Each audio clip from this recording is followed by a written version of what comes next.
Hello everyone, welcome back to my channel. Remember, chess audiobooks is on live chess.com, Instagram, Twitter, and Pinterest under the same name. Please check me out on those platforms. Please hit that thumbs up button, and let's get into the Superbet Chess Classic round 6 after the rest day.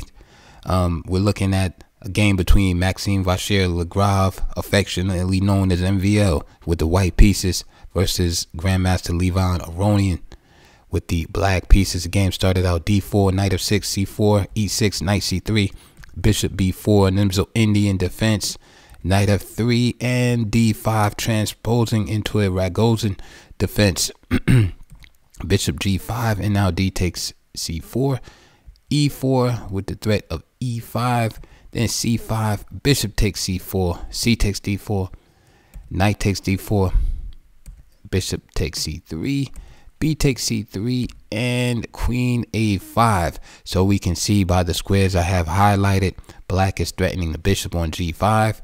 Black is also threatening the pawn on e4 and the pawn on c3. Okay, all of that from the move queen e5, freeing the knight from the pin of the bishop. So you might say, with all of these threats, what does white have? Well, this is one of these typical imbalanced positions where white has more space. White has a bishop pair and hopes to obtain attacking chances because of that space, because of the bishop pair and open diagonals and files. Okay, conversely, black has a more solid position. As you can see, his pawn structure is pristine, but with all of his pieces on the first 3 ranks, he's a little bit cramped.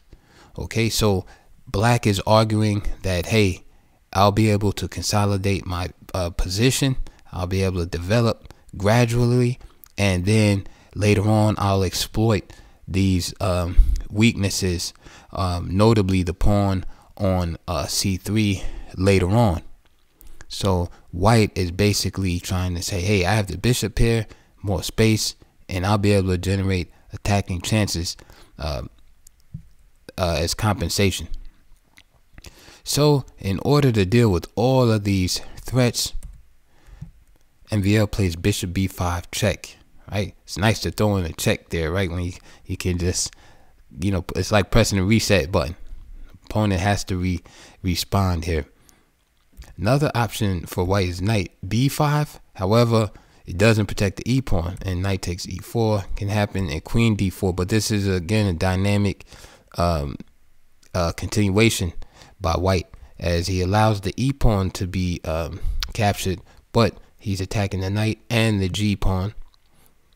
So castles, for example. Instead, queen takes e4, and don't worry, black is not giving up a piece. a6, knight d6, and then queen takes g5. Remember, the bishop was unprotected. And castles, knight c6. And this is an option for white also. Although in this position, black is just fine. But you can see chances for both sides. Of course, white has a great knight on d6. Black wants to organize, move like e5 if he can, freeing his bishop on c8, and subsequently freeing the rook on a8. And in some cases, he might even play b5 and bishop b7. All right, but of course, the knight on d6 is annoying, and you can see that white has the weak pawn on the c file. So this is the theme in this particular system right here that these players have chosen.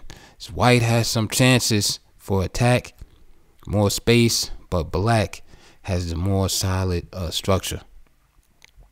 So in the game, instead of knight b5, bishop b5 check was played, and now knight bd7. Okay, again, now you can see the pin is taken care of, and now the c pawn is attacked again.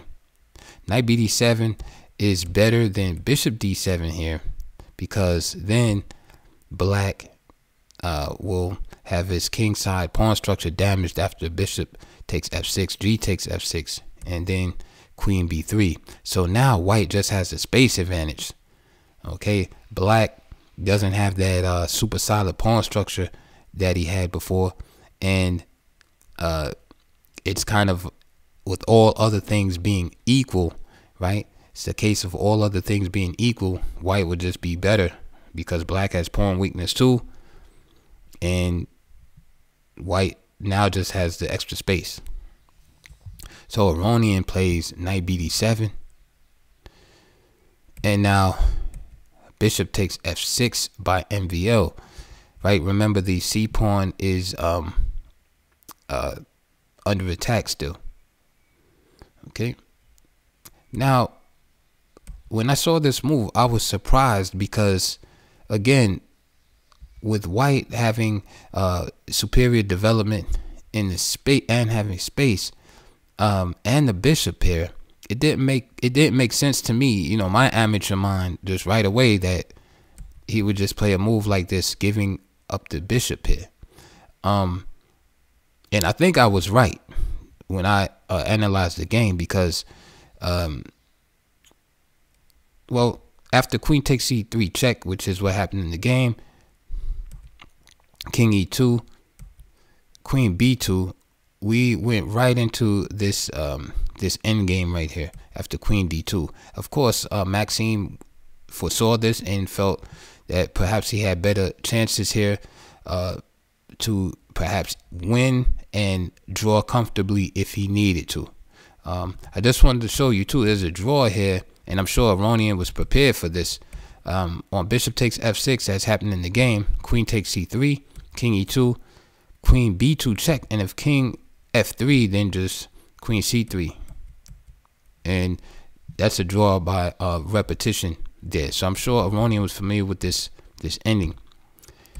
Briefly, instead of bishop takes f6 here, to me it seems oh, and the e4 pawn is attacked too. Instead of bishop takes f6 here, why not just queen d3, protecting the c pawn and the e pawn?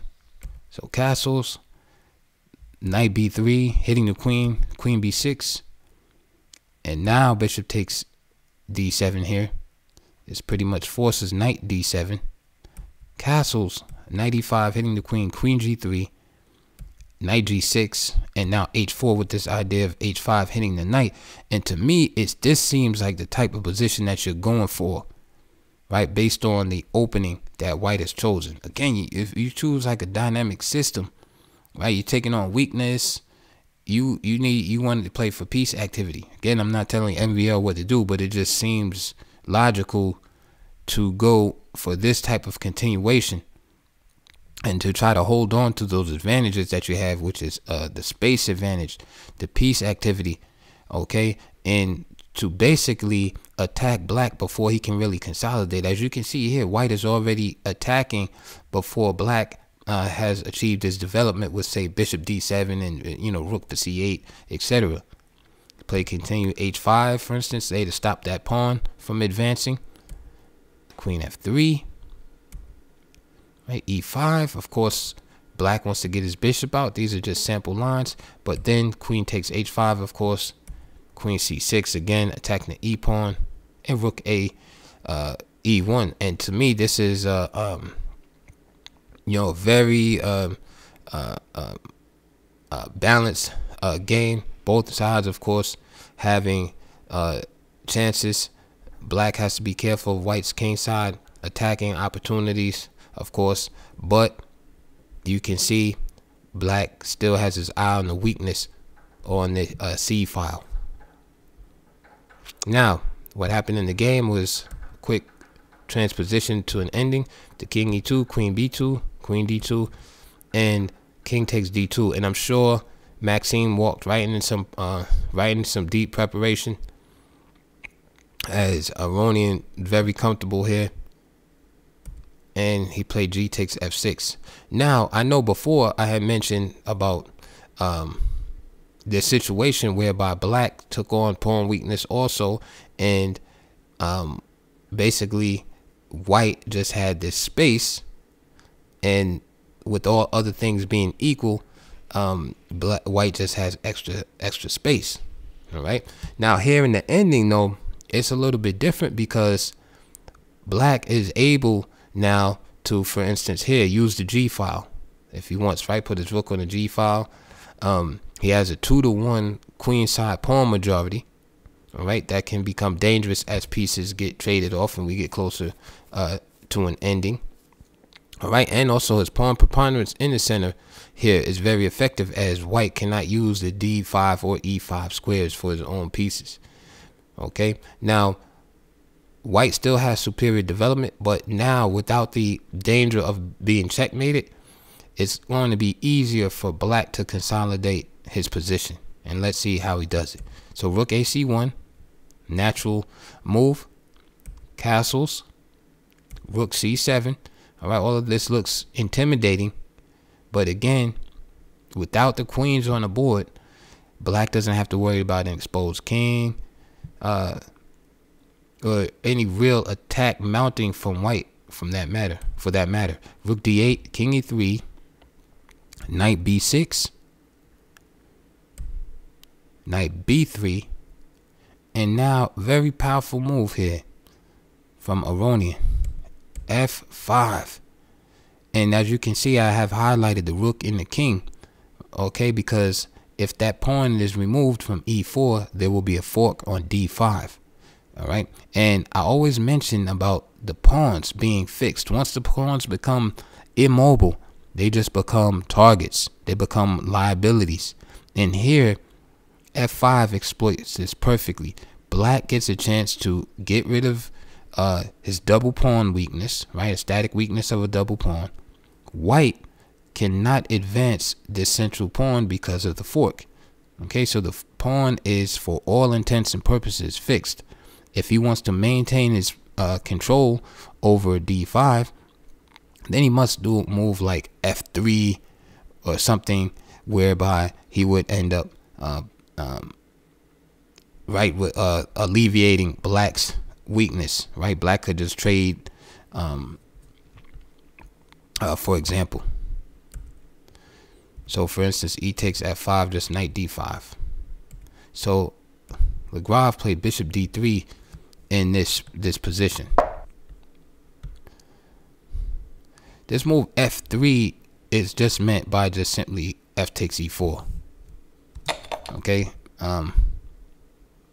and if white, let's say, play the natural looking move king takes E4, all right, this allows black, okay, to have an initiative, and of course it leads to a winning game, because after F5, oops, sorry about that,